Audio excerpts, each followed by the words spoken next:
DC here. Hi guys and gals. Well, it's Friday coming home from work, and I'm showing you a little bit about how it is today. The mountains over there. That's well, that's not the hospital, that's a business. Apartment buildings and businesses over there. There's a hospital over there. The mountains in the background. But what I wanted to show you once again was a complete lack of snow now. Yeah, it's all gone. Well, I'm going to try and do, as I'm vlogging, my SpookyUniversity number 49 response. You know, the SpookyUniversity subject, I don't have it in front of my eyes, but it's about scary places and scary moments. Well, let me see. First off, I'm not much into gore and stuff like that. So, you know, like, I don't watch horror films and I don't go to horror houses. And I like Halloween, but, you know, costumes, not the gore and stuff. You know, that part of Halloween or part of life is really not my thing. But that is not exactly the way the question was. It was about scary times, scary scares, I suppose. Yeah. So I think the time that I was in the situation where I was the most ill at ease, I don't know if I could say the most in my life, but at least in the recent history, we were in a cave with a series of adjoining tunnels somewhere in the Alps with friends of ours.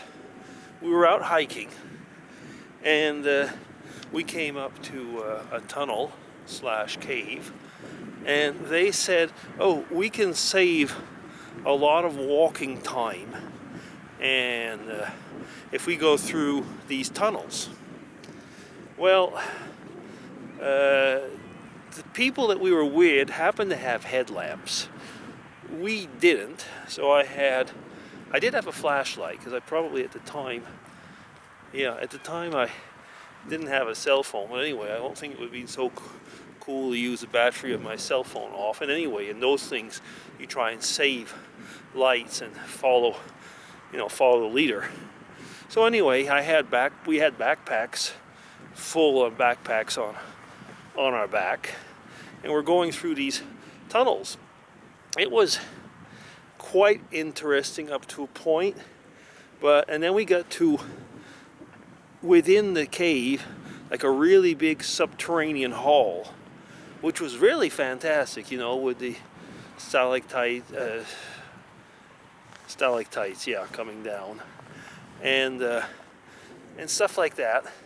That's, by the way, before the period of taking pictures all the time and filming. So yeah, I don't have anything, I think, of that inside.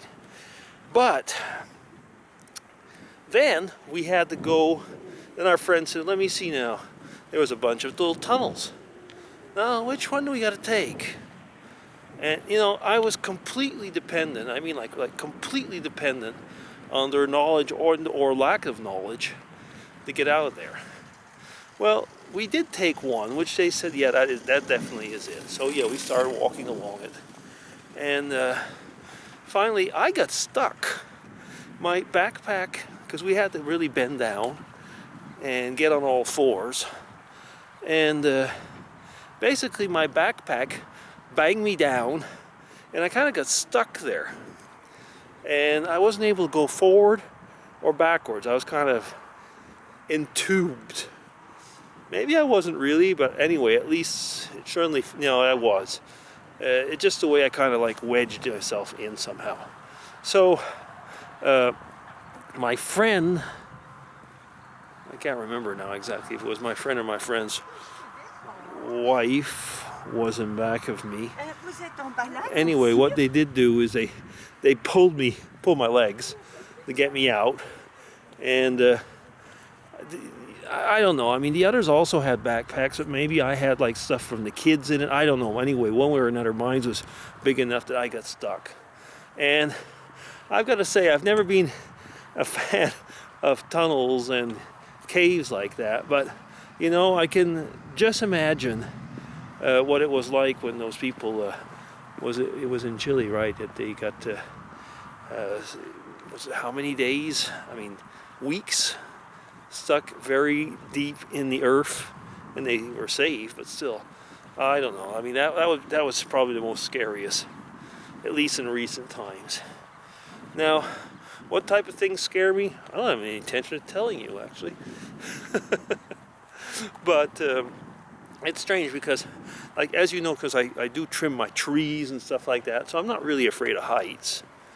But, I mean, there are, what I would be afraid of would be like if you were on a roof and you were slipping off something very, very,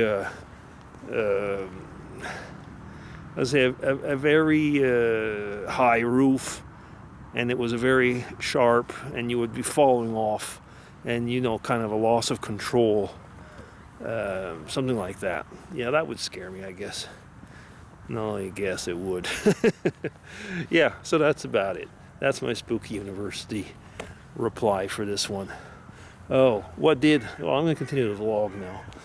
A little bit. It's not really a vlog, but well, you know, at lunch I was at my usual place, and I was going to make the vlog there, as I usually do. It doesn't matter if I'm doing it now, walking, but what happened is that work colleague, a younger man, who's actually very nice, but he came along and he said, "Oh," and he found me where I was picnicking, and well, you know, I couldn't tell him, you know, go take a hike. So he sat with me. I mean, we had a nice conversation and everything, but it just basically screwed up my usual lunchtime routine, where I like to be on my own and chat, you know, with you through my vlogs, or just, you know, I had my iPad out, so I put it away, and it just kind of like changed, my whole routine. I hope he doesn't start coming there regularly, because that would actually end up by annoying me, because it's part of my own quiet time at lunch. I've been doing that for years and years and years now. I'm a social introvert, I guess. Okay, that's all. Otherwise, it'll be too long. So, DC signing off. Hope you enjoyed the Spooky University, which is back. Yes, Spooky University is back. Bye-bye. Take care, everybody.